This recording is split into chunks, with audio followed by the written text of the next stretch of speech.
हाँ प्रश्न संख्या कैसा खत्म हो गया।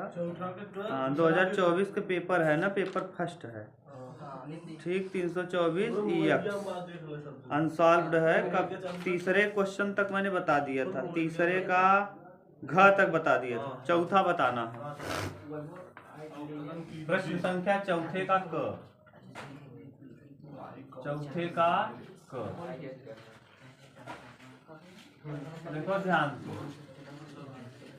चौथे का क क्या कहा है कि अवकलन कीजिए।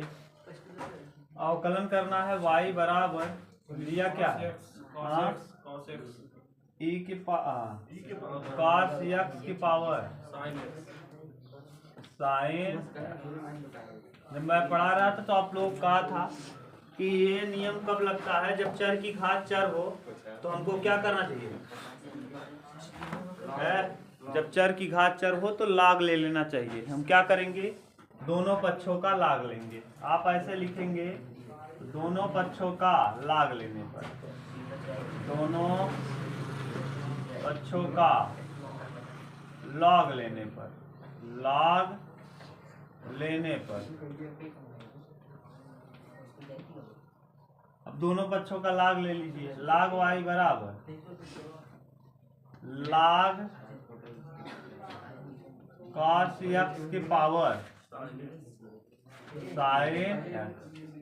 ठीक से लिखेंगे, लाग y बराबर क्या हो जाएगा, जो पावर, हाँ लाग m की पावर n होता है, n पहले आ जाता है, तो साइन x लाग cos x। अब इसमें दो फलन है, ये प्रथम और ये द्वितीय। अब नियम लगाएंगे इसका अवकलन x के सापेक्ष क्या करने पर, x के सापेक्ष अवकलन करने पर, x के सापेक्ष अवकलन करने पर। अब इसका अवकलन करिए, अवकलन करने पर। अब x के सापेक्ष हम अवकलन करेंगे तो यहाँ हो जाएगा लाग y का 1/y और फिर y का करेंगे तो dy/dx बराबर प्रथम यानी साइन x, द्वितीय का अवकलन लाग cos x का 1/cos x और फिर cos x का करेंगे तो क्या होगा, cos x का माइनस साइन x धन द्वितीय, द्वितीय मतलब log cos x, log cos x गुणे प्रथम का अवकलन साइन x का अवकलन क्या cos x। y को उधर भेज देंगे, साइन का गुणा साइन में करेंगे, साइन बटे cos tan हो जाएगा, तो 1/y dy/dx बराबर यहाँ हो जाएगा minus sine x tan x और plus cos x log cos x, log cos x। बस इतना छोड़ देंगे, y का इधर मान भेज देंगे, तो dy/dx क्योंकि हमको अवकलन ही ज्ञात करना है, तो dy/dx y इधर भेजेंगे, y का वैल्यू दिया है y और ब्रैकेट में लिख देंगे, पहले पॉजिटिव को लिख लो cos x log cos x और minus tan x sin x। अभी देखिए ये सही नहीं है, अभी हम y का x के पदों में वैल्यू रख देंगे, y के स्थान पे हम इसको पुट कर देंगे इतना, बस यही हो जाएगा क्या आंसर, ठीक। क्योंकि जिस पद में समीकरण है उसी पद में हम लिखते हैं। हाँ y का मान रखना पड़ेगा, यहाँ जरूरी है ना, नहीं तो समीकरण, क्योंकि आपका x के पदों में है तो यहाँ x का y का वैल्यू x के पदों में पुट कर दो, क्योंकि अवकलन x के सापेक्ष हुआ है, ठीक। उतार तब पढ़ा रहे हैं हम, आप लोग स्क्रीनशॉट ले लीजिएगा, ठीक। हाँ वीडियो देख करके, अभी तो वीडियो अपलोड होगा, एक बार वीडियो देख लेना आप लोग ने, और जो नए हैं वो तो देखेंगे। चलो अगला क्वेश्चन देखो, नेक्स्ट क्या दिया है। नेक्स्ट क्वेश्चन है चौथे का ख, चौथे का ख हो गया ख। यहाँ ये मॉडल पेपर से पक्का इस टाइप के प्रश्न, मॉडल पेपर पढ़ने से आपको एकदम क्लियर हो जाएगा कि ये कुछ क्लियर हो या ना हो, सूत्र आपको 100% क्लियर हो जाएगा कि शॉर्टेड डिस्टेंस निकालने का ये सूत्र है, कोण निकालने का ये सूत्र है, सब क्लियर हो जाएगा। देखो अगला कहा है, किसी लीप ईयर अधिवर्ष में 52 रविवार होने की प्रायिकता। मैंने जब ये पढ़ाया था तो मैंने आपको कहा था कि साधारण वर्ष और लीप वर्ष दो प्रकार के वर्ष होते हैं। वर्ष कितने होते हैं? दो। अगर वर्ष की बात किया जाए तो वर्ष दो प्रकार का होता है। एक होता है साधारण और एक होता है लीप। साधारण वर्ष किसे कहेंगे, लीप वर्ष किसे कहेंगे, समझिए। साधारण और क्या, लीप। लीप साधारण वर्ष जिसमें 365 दिन हो। कितने दिन? यदि दिनों की संख्या एक साल में 365 हो तो उसे कहते हैं साधारण वर्ष। और यदि दिनों की संख्या 366 हो तो उसे कहते हैं क्या, लीप वर्ष। क्या कहते हैं? लीप वर्ष ना। दिन समझ गए कि नहीं? इसमें क्या होता है, इसमें फरवरी बढ़ जाती है, फरवरी 29 की हो जाती है। हर 4 साल पे ऐसा रिपीट होता है। जैसे इसके पहले जो बीता हुआ साल है 2024, उसमें फरवरी कितने की थी? 29 की थी। फरवरी 29। फरवरी अब 25 में, 26 में, 27 में केवल कितने का रहेगा? 28 का। फिर अब अगला जो 4 से कटेगा, 4 से कटेगा, जैसे 24 4 से कटता, 2024 4 से क्या होगा? 24 4 4 छंग 24 तो कट जाएगा। इसका मतलब ये लीप वर्ष। ये जरूरी नहीं 4 से कटे तो हो ही जाए। जब लीप वर्ष के बाद कभी शताब्दी ईयर रहता है तो 400 से कटना चाहिए। जैसे 100वां वर्ष जो था वो लीप वर्ष नहीं था, क्योंकि 100 जो है 400 से कटने वाला। तो कभी कभी लीप वर्ष 8 सालों में भी रिपीट होता है। रीजनिंग का टॉपिक है, ठीक। तो यहाँ देख लो, लीप वर्ष कहा है तो लीप वर्ष में कितने दिन होंगे? 366 दिन, क्योंकि लीप वर्ष में दिनों की संख्या एक ज्यादा होता है, उसमें फरवरी बड़ा होता है, एक दिन ज्यादा होता है। अब यहाँ अगर किसी का जन्म मान लो फरवरी को हो गया, 29 फरवरी को, तो फिर वो 4 साल बाद अपना बर्थडे मनाएगा, याद रखना। अब यहाँ 3 किससे भाग दे देंगे हम लोग? 7 से, क्योंकि एक सप्ताह कितने दिनों का होता है? 7। तो 366 में 7 का भाग दे दो। 7 से भाग देंगे तो 7 बचे 35 और एक हासिल, यहाँ 7 दूना 14 और एक बच गया 14, 2 बच गया। अब देखिए 2 बचा ना, ये 2 दिन शेष रहेंगे। अब 2 दिन, ये तो बोला नहीं कि कौन सा दिन बचेगा। 7 दिनों में 2 दिन कुछ भी हो सकता है। हो सकता है जो 2 दिन बच जाए, जैसे 52 तो सब होंगे। 52 ठू रविवार होगा, 52 ठू सोमवार होगा, ये 52 जो है वो कंप्लीट होगा। ये 2 दिन कुछ भी हो सकता है। हो सकता है संडे मंडे हो जाए, हो सकता है क्या, संडे मंडे, हो सकता है मंडे और ट्यूसडे, हो सकता है ट्यूसडे और वेडनेसडे, हो सकता है वेडनेसडे और थर्सडे, हो सकता है थर्सडे और फ्राइडे, हो सकता है फ्राइडे और सैटरडे, हो सकता है सैटरडे और संडे। इतना पॉसिबिलिटीज हैं। कितना? अरे भैया अगर मान लो 52 ठू तो परफेक्ट सब होगा। हो सकता है जो 2 दिन बच रहा है, ये जो 2 दिन 52 सब हों, और जो 2 दिन बचा है वो रविवार हो जाए, 52 ठू हो ही, उसके बाद जो 2 दिन बच रहा है वो रविवार हो और सोमवार हो सकता है ये 2 दिन जो बचा है सोमवार और मंगलवार हो। तो कितनी पॉसिबिलिटीज हैं देखो। टोटल 7 पॉसिबिलिटीज हैं। सिंपल स्पेस कितना हो जाएगा? 7। तो 7 को हम ऐसे लिख लेंगे, Monday Sunday Monday, Sunday Monday, ऐसे उतार लेंगे ना आप। यही उतारना है, यही इस लिस्ट में क्या कर देना है, उतार देना है ऐसे, ठीक। अब आप बताओ, आपको बताया था प्रोबेबिलिटी बराबर क्या होता है? डिजायर्ड अपॉन टोटल, यानी कितने लोगों को संभावना है? 2 लोगों का, तो 2, और टोटल कितने लोग हैं? 7, तो 2 बटे क्या आएगा उत्तर?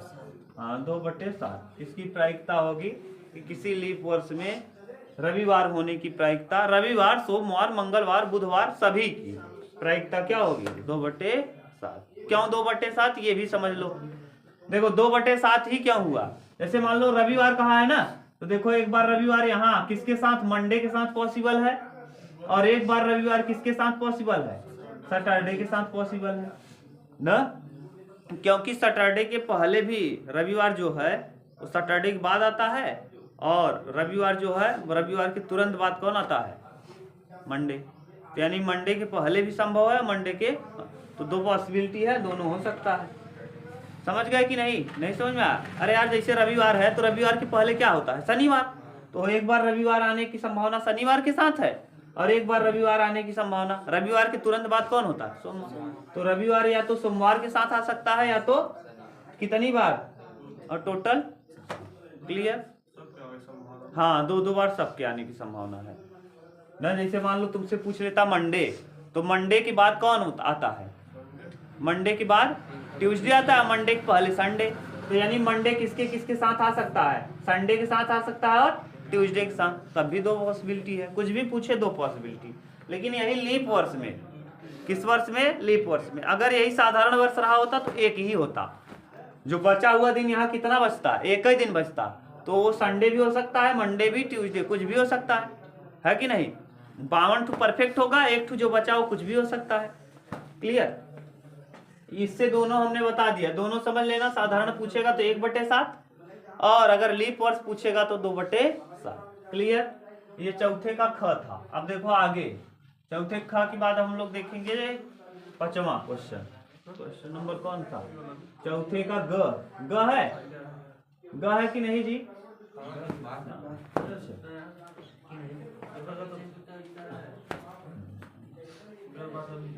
हाँ, घबराओ मत, आपको हम बता रहे हैं तो सब बता देंगे। चौथे का ग, हाँ जो भी है यार, 2 नंबर 1 नंबर सही है। तो सिंपल तो है, ये नहीं देख रहे हो? चौथे का ग नंबर क्या कहा है कि बिंदु 5, 2 और -4 से जाने वाली तथा सदिश इतने के समांतर रेखा का समीकरण बताओ। एक बिंदु से होके जाने वाले तथा सदिश से, हाँ, सदिश के समांतर रेखा का समीकरण। मैंने बताया था एक बिंदु से होकर जाने वाले, बिंदु से होकर जाने वाले तथा किसी सदिश के समांतर, तथा किसी सदिश के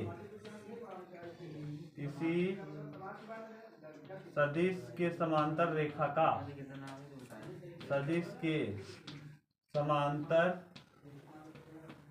रेखा का समीकरण, रेखा का समीकरण।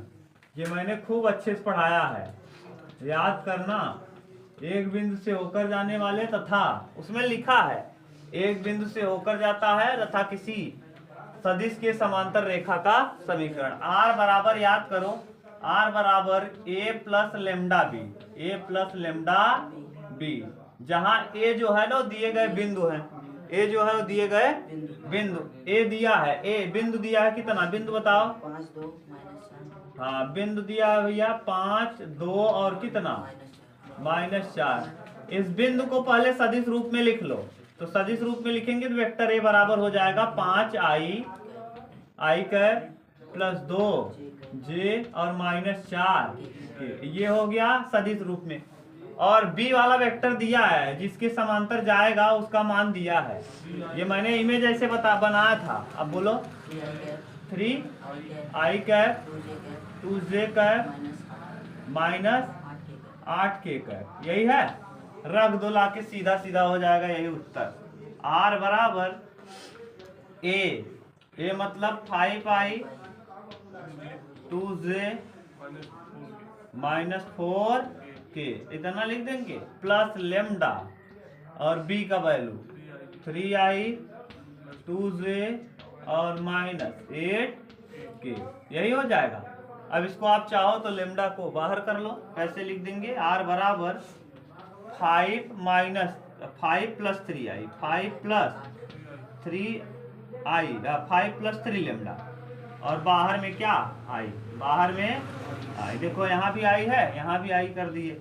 और प्लस 2 प्लस 2 लेमडा, और बाहर में j -4 प्लस 8 लेमडा। नहीं समझ में आ रहा है क्या? हाँ यार, माइनस ये बाहर कर लिए तो ये 4 भी माइनस में है और 8 भी माइनस में है। ठीक, तो माइनस माइनस क्या हो जाएगा?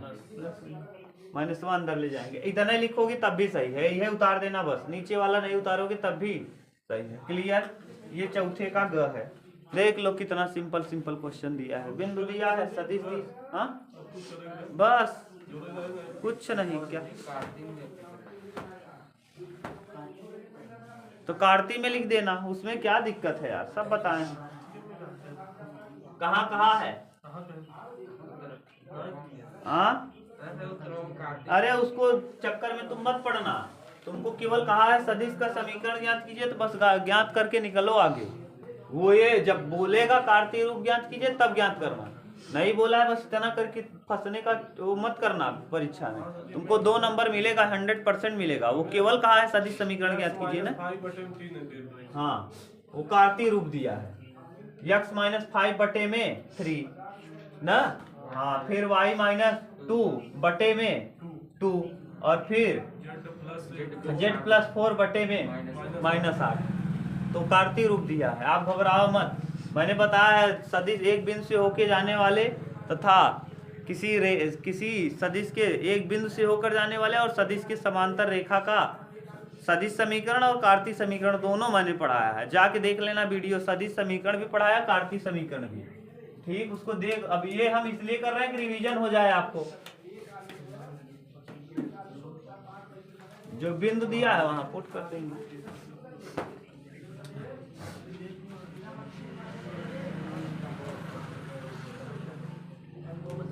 अब आगे आ जाओ, कौन सा क्वेश्चन है नेक्स्ट?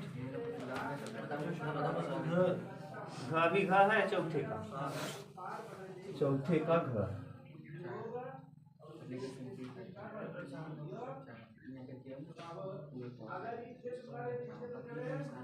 चौथे का घ देखिए क्या कहा है कि a cross b plus c, बोलो जरा, a cross b plus vector b plus vector सी धन, हाँ वेक्टर b क्रॉस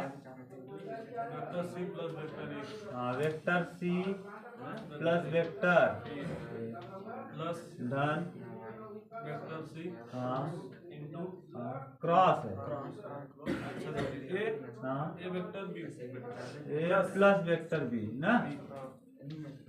चलो का मान ज्ञात कीजिए। अब देखो क्रॉस प्रोडक्ट है, क्रॉस प्रोडक्ट आप करो, ए का बी के साथ क्रॉस करेंगे तो हो जाएगा vector A cross vector B धन सदिश गुणन है ये, धन वेक्टर ए क्रॉस वेक्टर सी धन वेक्टर बी क्रॉस वेक्टर सी धन, हाँ वेक्टर बी क्रॉस वेक्टर धन वेक्टर सी क्रॉस वेक्टर धन vector C cross vector B. अब आप करिए क्या, ए क्रॉस बी को ऐसे रहने दो, ए क्रॉस बी यहाँ ऐसे है, ए क्रॉस बी और कहीं दिख रहा है क्या? हाँ ये दिख रहा है, बी क्रॉस ए है, इसको ए क्रॉस बी लिख दो। क्या लिख दो?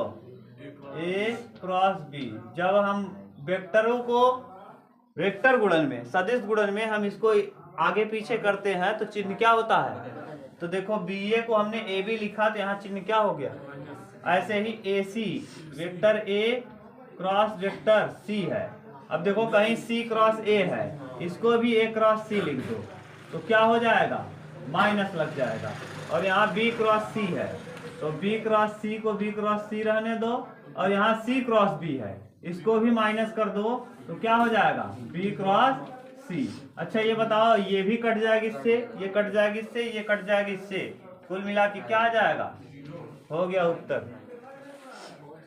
बहुत सिंपल है यार। हाँ तो 2 नंबर में दिया है तो 2 नंबर ला क्वेश्चन हो तो सरल है। 5वां देखो, क्वेश्चन नंबर 5 का क। बहुत सरल सरल क्वेश्चन दिया है यार। ये कितने नंबर का है बताओ? एकदम सिंपल सिंपल है। ये देखो संबंध फलन है, कक्षा 11 से दे दिया है, लेकिन बहुत सिंपल है। यदि a बराबर दिया है, देखो समुच्चय a में दिया है, a बराबर बोलो क्या क्या दिया है?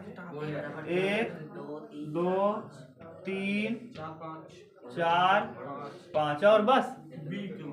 अच्छा वेक्टर a बराबर दिया है, सॉरी a बराबर दिया है, आगे b बराबर दिया है। b का समुच्चय b में कौन कौन अवयव है? 1 4 और 5 दिया है। आगे कह रहा है जो ध्यान से सुनना, यही सब कुछ है। में संबंध आर छोटा है और रिलेशन जो निकालेंगे वो छोटा है। तो आर संबंधित क्रमित युग्मों का समुच्चय ज्ञात कीजिए, बी से ए तक को परिभाषित कीजिए। यानी दो बार, ए से बी में और बी से ए में। आर छोटा है, ये संबंध बताया है, जो संबंध है उसमें आर क्या है, संबंध में आर छोटा है, आर छोटा। तो रिलेशन निकालेंगे, रिलेशन ए का बी पर संबंध, ए का बी से संबंध, बी से संबंध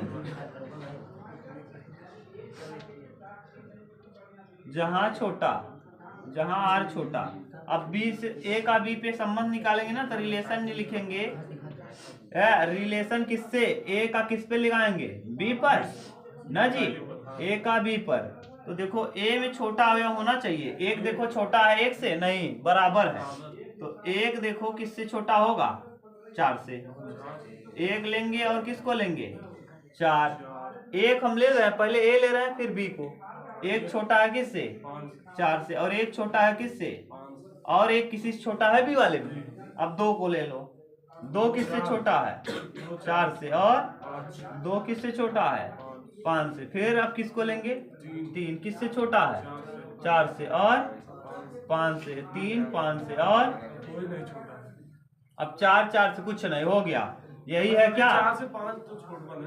हाँ 4 और 5, अच्छा 4 5 छूट गया क्या, हाँ सॉरी गलत मत करना, 4 से 5 और बस सही है। ये आ गया एक ए का बी से संबंध, जहां ए छोटा कर लिए संबंध हो। देखो छोटा ही दिख रहा है, सब जगह छोटा है, देख लो। अब बी का ए पर संबंध जहां छोटा हो, अब किसका, बी का, हाँ बी का भी पूछा है, बी का देखो कहा क्या है, बी का ए पर,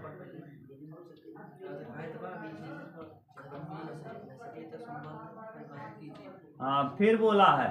अब जो बोला है मैं नहीं जानता उत्तर क्या दिया, मुझको उससे मतलब नहीं है।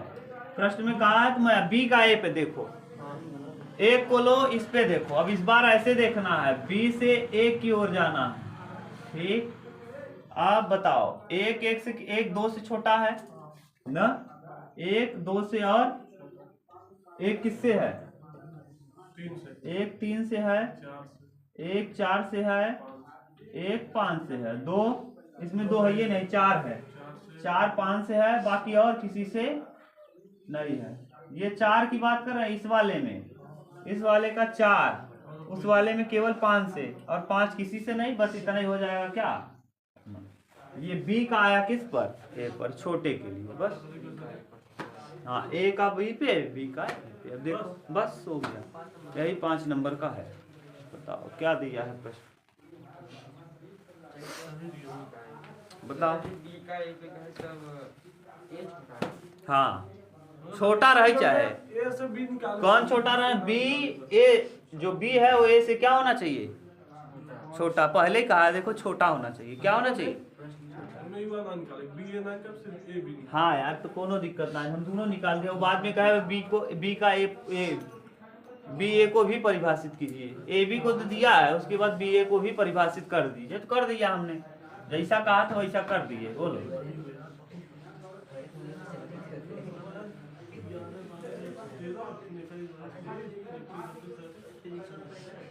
हो गया। बंद करें। अब देखो अगला नेक्स्ट क्वेश्चन, 5वें का कौन था जी, खा वाला सदिश, 5वें का ख बताना। देख लो ये बहुत टफ क्वेश्चन नहीं आया है, लेकिन क्या करोगे जो बहुत टफ देंगे सदिश। हाँ बहुत टफ है नहीं यार, सूत्रवा यही रहेगा कि दूसरा कुछ हो जाएगा। क्या तुम लोग आदमी हो, कहाँ टफ बनाएंगे, सूत्र सब यही रहेगा। काय ख में यक्स वाई जेड के मानों को ज्ञात कीजिए यदि आव्यूह ए समीकरण ए डैश कामा ए बराबर आई को संतुष्ट करता है। अब चलो जरा देखो, ए बराबर बोलो आव्यूह, बोलो उमेश, ए बराबर क्या दिया, 0। कैसे बोलोगे, ऐसे 0 2i z z नीचे x x y y minus z minus z x x minus y minus y z मान ज्ञात कर रहा किया है। और ये भी दिया है कि a डैश a बराबर किसके है, I को संतुष्ट करता है। हाँ ये तब आपको मान ज्ञात करना है। पहले a डैश निकालो, a का परिवर्त आप भी निकालना है। सबसे पहले a का परिवर्त, a डैश मतलब ट्रांसपोज मैट्रिक्स। पहले a डैश निकालो। a डैश कैसे निकलता है, ध्यान से सुनो। हम करेंगे क्या, पंक्तियों को स्तंभों में, स्तंभों को पंक्तियों में। 0 2 और z ऐसे लिख देंगे। 0 2 i और क्या, देख रहे हो ना, जो ऐसे ऐसे है उसको ऐसे ऐसे लिख देना ही a डैश कहलाता है। अब आगे यक्स, x फिर minus z माइनस, और फिर यक्स माइनस वाई और z। ये आ गया a डैश। अब क्या कहा है, a और a डैश और a का क्या करिए, गुणा। और वो किसके बराबर आ रहा है, i के। तो जरा गुणा करो इसका। तो इसमें I कहाँ बा? अरे यार आई दिया है, देखो प्रश्नवा में देखोगे तब तो। आई का मतलब होता है 3 क्रॉस 3 के लिए 1 0 0 0 1 0 0 0 1। ये नियम है, ये सब थोड़ा सा आप लोग पढ़ो, आप भी हो भी। जैसे जो नया हो, जैसे कि दूसरी किताब पढ़े हो, पहले किताब पढ़ने के लिए देख लो, प्लेलिस्ट में पूरा वीडियो पड़ा है, उसको थोड़ा सा देखो। ए डैश देखो, दोनों का गुणा करना है तो लिख दो। गुणा देखो हम लिख रहे हैं, का है 0 है, इसके बाद x है, फिर x है, 2y है, फिर क्या है y है, और फिर क्या है माइनस y, और यहाँ z है, ये माइनस z है और z है। ठीक, इधर बगल में देखो क्या है जुड़ा हुआ, ये 0 2y z x y minus z, यहाँ x माइनस वाई और क्या z, और बराबर बराबर आई का मतलब होता है 1 0 0 0 1 0 0 0 1। देखो 3 क्रॉस 3 का है ना, एक देखो एक स्तंभ 2 3 और एक पंक्ति 2 पंक्ति 3 क्रॉस 3 का, तो ये भी 3 क्रॉस 3 का ही लेंगे। अब जरा अंदर गुणा करो। जब हम गुणा करेंगे तो 0 का 0 में गुणा करेंगे 0, x का x में x स्क्वायर, x का x में x स्क्वायर, तो 0 0 plus x square plus x square. देखो करते कैसे हैं, इसको ऐसे चलते हैं और इसमें खड़े खड़े ऐसे। इसका पंक्ति लेंगे, इसका स्तंभ, तो 0 का 0 में 0, 0 का x में x स्क्वायर, x का x में x स्क्वायर, x का x में 0 का इसमें 0, और फिर x का y में xy प्लस xy, और फिर x का y माइनस xy। हाँ, और फिर इसका आप तीसरे में करेंगे, x का z में 0, फिर इसका इसमें minus xz plus xz, 0 minus xz और प्लस xz। और अगले वाले पंक्ति में जैसे दिया है 0 1 0 0 0 1 0 0 0 1, ये लिख देंगे। ठीक, अब यहाँ दूसरे अभी पहले वाले पंक्ति को किया, अब इसको देखो, इसका इसमें करेंगे 0, इसका इसमें करेंगे xy प्लस xy ना, और फिर इसका इसमें करेंगे माइनस xy माइनस x। ध्यान समझ रहे हो ना। अब इसको उठाएंगे, इसमें करेंगे 2 का 2 में 4y स्क्वायर, 2 दूना 4y स्क्वायर, और फिर y का y में y स्क्वायर, और फिर y का माइनस y में plus y square plus y। कैसे करेंगे, माइनस माइनस क्या होगा प्लस, ऐसे ही इसका हो गया। अब इसका तीसरे वाले में करेंगे 2yz प्लस 2yz 2y, देखो 2y और az, और फिर y का z में माइनस yz ना, और फिर y का z में माइनस yz माइनस yz, और नीचे अब तीसरे पंक्ति को लेंगे, तो इस z का 0 में 0, z का x में माइनस zx, और फिर z का x में प्लस zx। ठीक, z का 2y में 2yz, ठीक, z का y में माइनस zy, और फिर z का y में माइनस zy।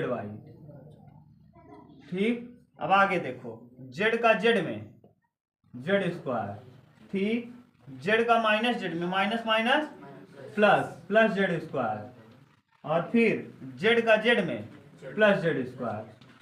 अब देखो ये तो हो जाएगा जीरो कट के, ये भी हो जाएगा जीरो कट के, ये भी हो जाएगा जीरो कट के, ये देखो y z two y z और यहाँ प्लस में टू वाई जेड कट जाएगा, ये भी कट जाएगा, ये z y two z y और टू जेड वाई यहाँ से, तो यानी बचा क्या, ऊपर बच जाएगा देखो ये टू एक्स स्क्वायर, ऊपर क्या बच जाएगा भैया, हाँ two x square zero zero, यहाँ जीरो, यहाँ 4 1 5 और 1 6 वाई स्क्वायर, फिर यहाँ जीरो, फिर यहाँ जीरो, यहाँ जीरो और यहाँ जेड का 3 जेड स्क्वायर बराबर कितना भैया 1 1 0 0 0 1 0 0 0 1।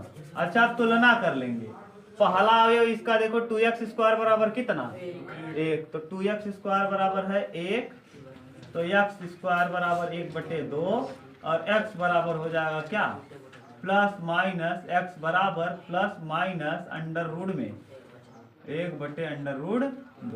अभी y वाला बीच वाला देखो यहाँ और यहाँ बीच वाला, तो 6y स्क्वायर बराबर कितना 1, तो डायरेक्ट यहाँ भी लिख दो, y बराबर क्या हो जाएगा, y बराबर हो जाएगा अंडर रूट में प्लस माइनस अंडर रूट में 1/6। ऐसे देखो तीसरा यहाँ, तो 3z स्क्वायर बराबर 1, तो z बराबर सीधा हो जाएगा प्लस माइनस 1/√2 में। ठीक यही आ जाएगा तीनों आंसर, x का वैल्यू, y का वैल्यू और z का वैल्यू। कहीं कंफ्यूजन है बताओ, ये 5 नंबर लायक था ना, इसमें गुणा भाग ठीक ठाक था, ठीक, और बाकी तो किसी में दम नहीं था। बस करें, चलो हो गया ना?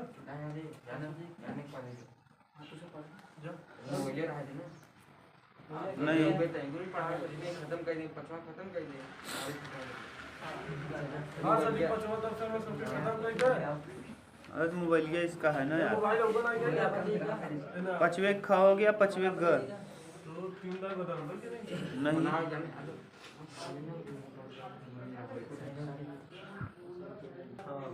चलो देखो अगला ख के बाद ग देखो, पचवे का ग, ये 5वां क्वेश्चन से शायद कहेगा 3 ही करिए, देखो लिख पढ़ लो स्टेटमेंट, 3 ही प्रश्न करने को कहेगा। सभी खंड कीजिए। सभी कहा है, अच्छा 5वें का भी सभी, 6वें से शायद कहा हो, सभी खंड तब कहाँ कहता है आप, 7वें से सर जी, अच्छा 7वें से कहता कोई है, एक खंड कीजिए। हाँ ठीक, 7वां नंबर सर 3 थे, कहाँ थे, एक करें। हाँ 3 में 1 करना है, बाकी सब में तो हम दोनों कर लेंगे, घबराओ। 8 से 24 नंबर। चलो 8 नंबर का है, हाँ सर 3 नंबर, मतलब एक ही करेंगे। चलो घ देखो, 5वें का कौन सा, 5वें का घ, 5वें का ग ना जी, हाँ सर जी, गए 5वें का ग, x के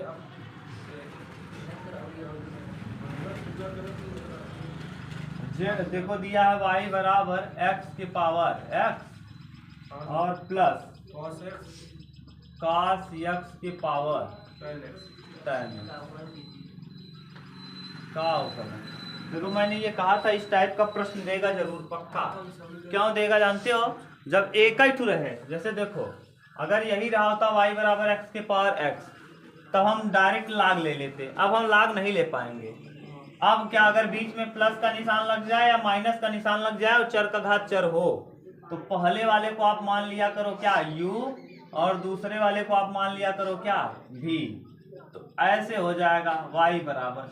अब यानी अगर हम x के सापेक्ष अवकलन करें तो हमको चाहिए क्या जानते हो, dy बाई dx बराबर du अपान dx और प्लस dv अपान dx, ये हमको चाहिए, ठीक यही हमको चाहिए। तो अब हम करेंगे क्या भैया, इसको निकालने के लिए हम u बराबर जो माने उसको हल कर लेंगे, यानी अगर हम du अपान dx निकाल लें और dv अपान dx निकाल लें, दोनों को क्या करें जोड़ दें, तो हमको क्या पता चल जाएगा dy बाई dx। तो u बराबर देखो दिया है, u बराबर क्या है, आपने क्या माना है u बराबर, हाँ x की पावर, अब ले लेंगे दोनों पक्षों का लाग, टेकिंग बोथ साइड्स लॉग, अब 2 बार लॉग लेना पड़ेगा। टेकिंग बोथ साइड्स,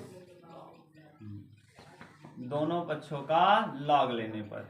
अब लॉग ले लीजिए तो log u बराबर log x की पावर x, तो यहाँ हो जाएगा log u बराबर x log x। x log x ऐसे हुआ जानते हो कि नहीं, x की पावर n है, log m की पावर n, तो n आ जाता है पहले। अब प्रथम गुणे द्वितीय लगा, log u का 1/u और फिर u का करेंगे तो du अपान dx बराबर प्रथम यानी x, द्वितीय का अवकलन log x का 1/x धन द्वितीय, द्वितीय मतलब log x और गुणे प्रथम का अवकलन x का अवकलन कितना 1।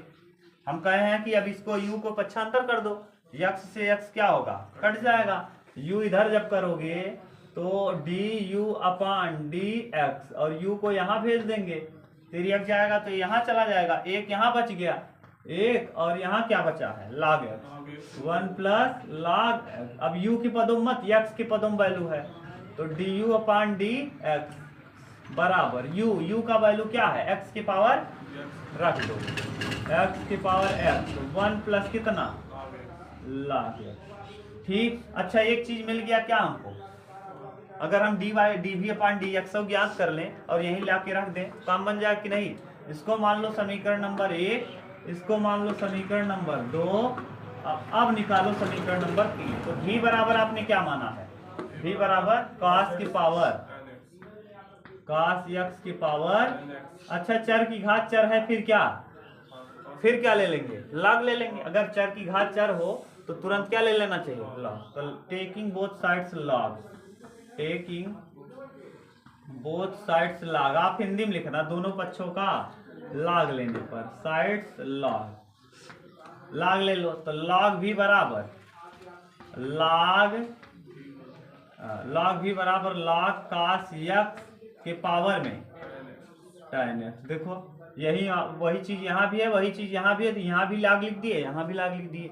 अब फिर m की पावर ये n है, n कहाँ आएगा, हाँ तो ये हो जाएगा log v बराबर हाँ tan x log cos x, कोई दिक्कत नहीं। अब इसमें भी प्रथम गुणे द्वितीय लगा दो, तो log v का 1/v और फिर dv अपान dx बराबर लिख देंगे x के सापेक्ष अवकलन करने पर। बोर्ड में आ गया नहीं, इसलिए आप बार बार लिख लेना, यहाँ भी लिखना x के सापेक्ष क्या करने पर अवकलन। अब tan x का प्रथम यानी tan x, द्वितीय का अवकलन cos x, log cos x का 1/cos x और cos x का करेंगे माइनस sin x धन द्वितीय मतलब log cos x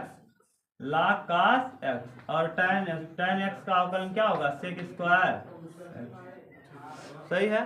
अब v को भेज दो यहाँ, sin बटे cos क्या होता है tan, तो dv अपान dx बराबर v और यहाँ tan sin बटे cos होता है tan और tan यहाँ पहले से है तो tan कई बार हो जाएगा 2 बार, तो हो जाएगा माइनस में tan स्क्वायर x, क्यों क्योंकि 2 बार हो गया, और प्लस ये sec स्क्वायर x और log cos x value put कर दो किसका v का, v बराबर क्या है cos x की पावर tan x, तो dv अपान dx बराबर cos x की पावर में कितना भैया tan x, और यहाँ ब्रैकेट में लिख देंगे जो बचा है sec square x log cos x और क्या माइनस tan स्क्वायर x, सही है ये। अच्छा ये समीकरण नंबर मान लेंगे कौन सा 3rd। अच्छा ये बताइए हमको चाहिए dy बाई dx के लिए हम du अपान dx और dv अपान dx को क्या करें जोड़ दें, तो यानी ये वाला समीकरण और ये वाला समीकरण जोड़ देंगे तो हमको क्या मिल जाएगा dy अपान dx, लिख लोगे ना। अब करना क्या जानते हो, dy बाई dx बराबर इसका वैल्यू x की power x 1 plus log x यहाँ लिख देंगे और dv अपान dx की जगह इसको लिख देंगे, उत्तर हो जाएगा। हाँ जोड़ देंगे ना, बीच में किसका निशान, जोड़ का निशान लगा देंगे, बस हो गया। बस रखना है केवल यहाँ, इसको ऐसे रखो, यहाँ रख दो इसका वैल्यू, यहाँ रख दो इसका वैल्यू, उत्तर। क्लियर, कोई दिक्कत हो तो बोलो, सही है। हाँ बहुत आता है, चर की घात चर वाला बार बार आता है, मैंने स्टार भी लगाया है पेपर में, जाके देखना जब मैंने पढ़ाया है। जब चर की घात चर हो तो log ले लेना चाहिए, ठीक। अब घ वाला देखो, प्रश्न संख्या पहले का घ मिटा दें, पांचवें का घ देख लो बस। अंगा बता दी।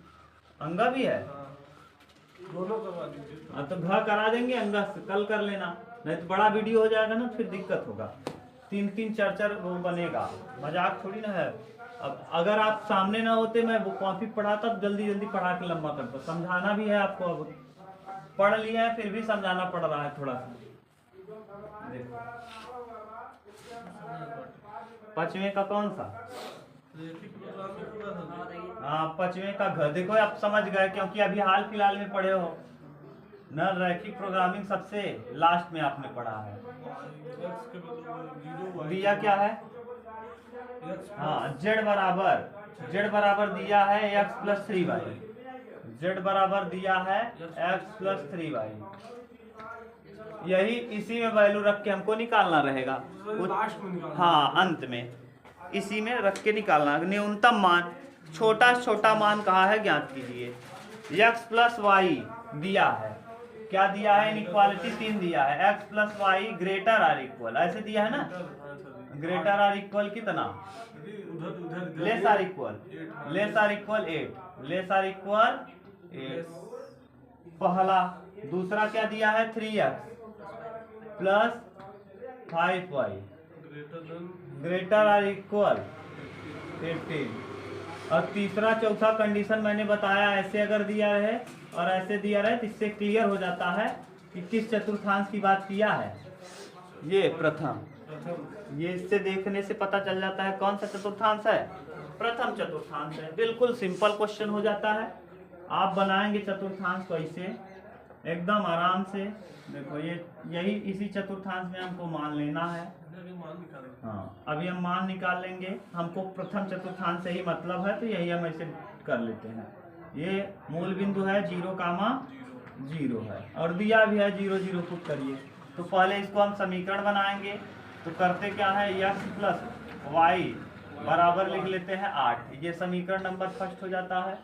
यहाँ 3x + 5y बराबर लिख लेते हैं क्या, 15, समीकरण नंबर मान लेंगे क्या, 2। हम x बराबर 0 रखेंगे, देखो आप रख के करना ना, थोड़ा सा बड़ा हो जाएगा पेपर में, लिख के करना, हम डायरेक्ट पुट कर दे रहे हैं लेकिन आप लोग पुट करिएगा x और क्या y। x बराबर कहा है क्या रख दीजिए 0, जब 0 रखेंगे x की जगह तो y का वैल्यू आ जाएगा 8, और फिर y की जगह हम क्या रख देंगे 0। ये x बराबर भी 0 होता है, x बराबर कितना 0 और y बराबर भी, जब y की जगह हम 0 रखेंगे तो x का वैल्यू आ जाएगा 8, सही है। अब दूसरे समीकरण में, ये समीकरण फर्स्ट में आप रखिएगा, समझ रहे हो ना। और यहाँ देखो क्या है, 3x, पहले डिब्बा बना लो, x की जगह हम क्या रख देंगे 0 और y की जगह, हाँ तो एक बार x और यहाँ y, x की जगह हम 0 रखेंगे, 0 रख देंगे तो 5y बराबर 15, तो 5 तिहाई 3 आ जाएगा। जब y की जगह 0 रख देंगे तो 3x बराबर 15, 3 पचे 15, क्लियर। अब देखो 8,8 पहले बना लो रेखा, ये 8 खाना मान लो यहाँ है और ये वाला 8 खाना मान लो यहाँ है, ठीक 8 खाना। तो देखो x अक्ष पे 0,8, तो यानी यहाँ 0 और यहाँ 0 8 8 ये है, 0 यही है 8 यहाँ है, और फिर 8,0 8,0 हम इन दोनों को क्या करेंगे मिला दिए, क्लियर। ये वाला टर्म क्या कहलाएगा, ये 8,0 और ये वाला 0, क्लियर।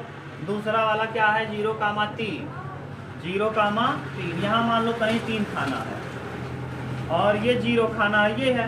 फिर 5,0 1 2 3 4 5 5,0। अब लिख इसको भी मिला देंगे ऐसे, क्लियर।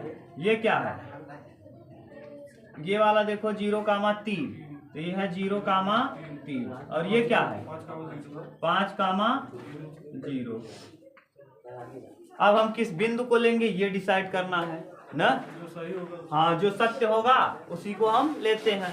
तो पहले 0 0 पुट करो, यहाँ 0 पुट करेंगे, यहाँ तो 8 बड़ा होता है, सत्य है, जब सत्य रहता है तो ग्राफ अंदर की तरफ बनता है ना। और यहाँ इस वाले में क्या हो जाएगा 0 0, 0 बड़ा होगा नहीं, असत्य कहाँ बनेगा ऊपर की तरफ। अब देखो किस बिंदु को हम लेंगे, ये सबसे बड़ी बात है। देखो 0 0 लेंगे तो इसके लिए तो सत्य होगा लेकिन इसके लिए असत्य हो जाएगा, तो यानी ये वाला बिंदु नहीं लिया जाएगा। नहीं समझ में आया क्या? जैसे 0 और 0 0 0 जोड़ेंगे 0, 8 0 से बड़ा होता है, सही है, लेकिन यहाँ 0 0 0 और 0 बड़ा हो रहा है 15 से, सत्य है।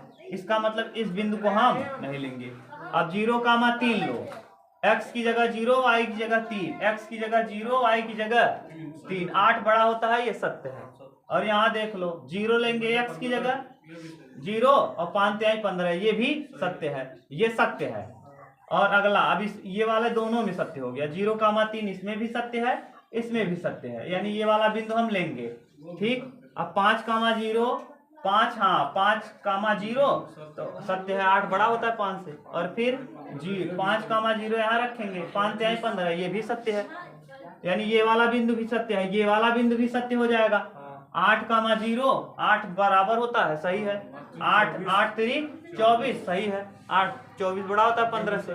और ये 0,8 0,8 ये भी, और 0,8 8 45 सत्य है, यानी चारों बिंदु हम लेंगे, यानी छायांकित भाग जो आएगा इस चारों बिंदु से घिरा हुआ आएगा। नीचे तक होगा नहीं, कहाँ नीचे तक, नीचे वाला कहाँ 0 0 कहाँ सेटिस्फाई हुआ, यही चारों बिंदु सेटिस्फाई हुआ ना यार। तो जो बिंदु सेटिस्फाई हुए हैं उतने एरिया को हम क्या करेंगे, लेंगे। बोलो कोई दिक्कत किसी को? ये ऐसे छायांकित कर देंगे और इन्हीं बिंदुओं को हम रख लेंगे कहाँ, जेड में। तो जेड वाले वैल्यू में हम रखेंगे कौन कौन बिंदु है और क्या क्या है। देखो ऐसे ये जेड है, जेड का वैल्यू क्या है, जेड बराबर है x प्लस 3y। ठीक, और बिंदु क्या क्या मिला है जेड के लिए, 0,3, हाँ बिंदु यहाँ लिख देंगे, ये जेड बराबर है, जेड बराबर ये बिंदु है, बिंदु। ठीक, कितना 0,3 हाँ 0,3 5,0 0 0,8 8,0 रखो। देखो सबसे ज्यादा कहाँ आता है, 0 रखेंगे x की जगह और 3 रखेंगे y की जगह, 3 तिया 9 9 आ जाएगा, जेड बराबर यहाँ आएगा कितना 9। फिर रखिए 5 रखेंगे x की जगह और यहाँ 0 रखेंगे तो 5 आ जाएगा, जेड बराबर कई 5। 0 रखेंगे यहाँ 8 3 24, जेड बराबर आ जाएगा 24। और यहाँ 0 रखेंगे 8 रखेंगे और यहाँ जेड बराबर आ जाएगा 8। सबसे कम वैल्यू कौन है 5, यही न्यूनतम मान है। और न्यूनतम मान के लिए कौन से बिंदु है 5,0। बस आप समझ गए, ये था। अब कल करेंगे आगे, बस। डाल दे, आज अपलोड